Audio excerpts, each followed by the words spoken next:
Hello and welcome to Apple Launch Day here at the Del Amo Fashion Center, and also happy first birthday to the Apple Store here at the Del Amo Fashion Mall.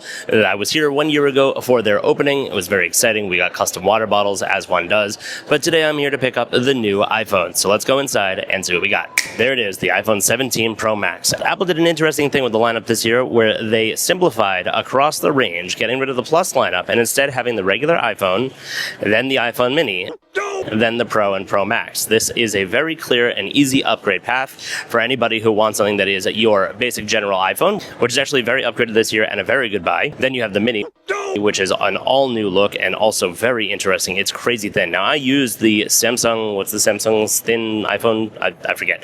Samsung's latest, greatest, thinnest iPhone there, the Edge, that's what it's called. And it felt impossible to hold. Like, how could something be this thin and be a phone?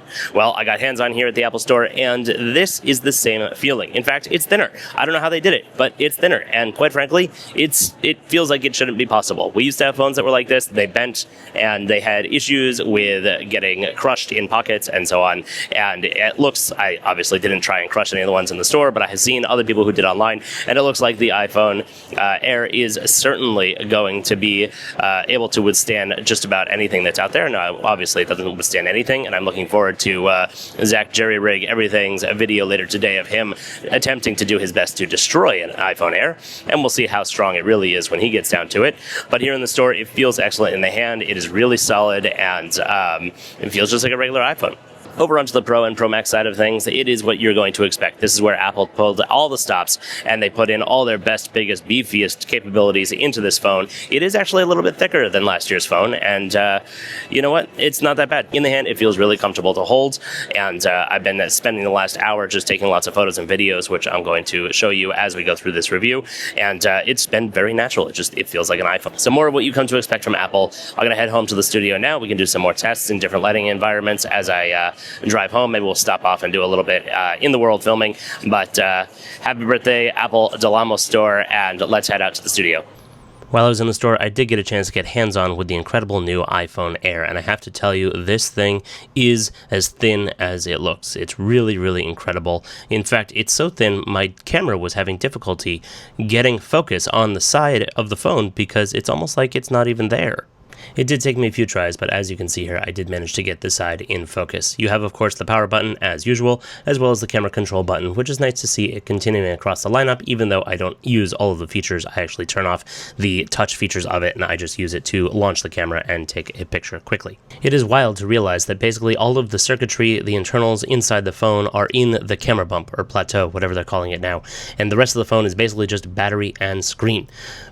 Moving on to the regular iPhone 17, the screen has been massively upgraded to the ProMotion display, which has a refresh rate of up to 120 Hz, which matches what we've had on the Pro models for a while and is absolutely fantastic. I will say that the blue pictured here is a bit more blue in person, but it is pretty light.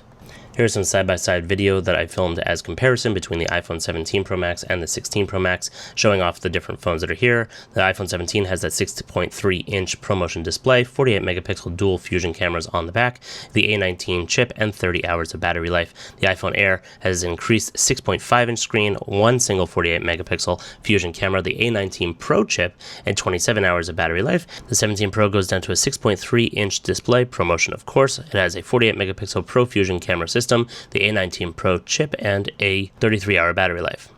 The Pro Max goes all the way up to a 6.9-inch display, also the same 48-megapixel ProFusion camera system, the A19 Pro chip, and 39 hours of battery life. This year's new polarizing feature of the iPhone Pro Max series is, in fact, the color. Yes, it is this orange. In fact, it's a little bit more orange than is shown here in the video. And if you listen to folks online, you either love or you hate the new color. Obviously, you have the new redesigned camera bump all along the back. I am a fan, although I have to say, Apple, you had one job to do, and the damn thing still wobbles when you put it down on a flat surface. Come on. Why? Why must we suffer with this? This next bit, I apologize, was a bit harder to test because there were a lot of people in the store and I didn't have any kind of a rig to film this side by side easily and make sure that I was keeping things in focus.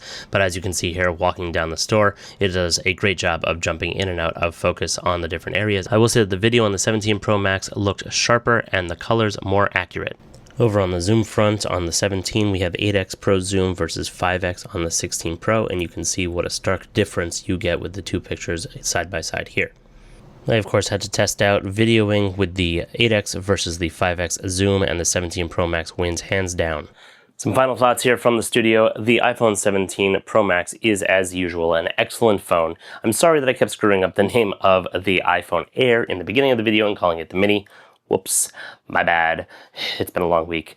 I will say that the sides of the phone make it quite a bit more comfortable to hold. You can see that they are tapered more as opposed to the 16 Pro Max where they were sharper, and this makes it much more rounded and comfortable to hold in the hand. I will say that iOS 26 also feels fantastic on here. Everything is, of course, snappy.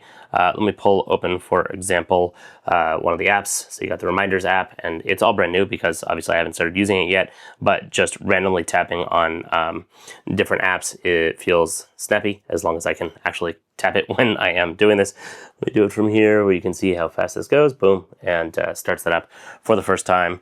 Something else which, for example, is a bit more, also you can see here, let's see, compass. Boom, opens up, starts working almost right away. Really slick, straightforward. Obviously, it's the most powerful phone that there is today, made by Apple, and so you're going to have the best performance with the latest and greatest operating system, so enjoy that. All in all, for me, the reason why I upgrade every single year is for the camera array. I use this a lot in my creative lifestyle, in the day-to-day. I take a lot of pictures of my children with this. It's important for me to have the best and highest quality coming out of there because ultimately the best camera is the one that you have with you, and I always happen to have my iPhone in my pocket. And so therefore, if I'm going to be pulling that out in order to take a quick picture of my kids or a video of my kids, or if I'm doing some product reviews such as the AirPods or even this iPhone, of course, I do take all of those shots with my phone. I do have other cameras for this, but I find that the best ones that I can do just on the fly, especially for B-roll, is all taken with my iPhone. The biggest change, as I said earlier in the video, you're going to notice when taking pictures is that third lens is jacked all the way up to 48 megapixels now, which makes them 48 megapixels across the lineup. So when you are zooming in to take photo or video, that is going to be a lot crisper than before. Whereas before you were working with a 24 megapixel lens, which you were then zooming into, which resulted in much lower resolution photos or videos. In closing, I think this is going to be an excellent upgrade for folks, especially if you didn't upgrade last year and you're still on anything before the 16 Pro Max. It's a decent spec bump, especially in the Pro Max level series. And I think that a lot of people are going to be very happy with these. If you have any questions or comments, please drop them down below. I do try to reply to as many of them as I can. If you want, I can take those questions and do a follow-up video. I do use this every single day, and so therefore it's my daily driver, and I am going to have more thoughts as I continue to use it. I'll also be reviewing the new AirPod Pro 3s, which I'm wearing in my ears now because, quite honestly, I forgot I was wearing them when I sat down or stood up to finish recording this, and so make sure that you subscribe to the channel so that you won't miss when I drop that video, as well as all of my other videos focusing on prosumer and business technology. As always, thanks for watching.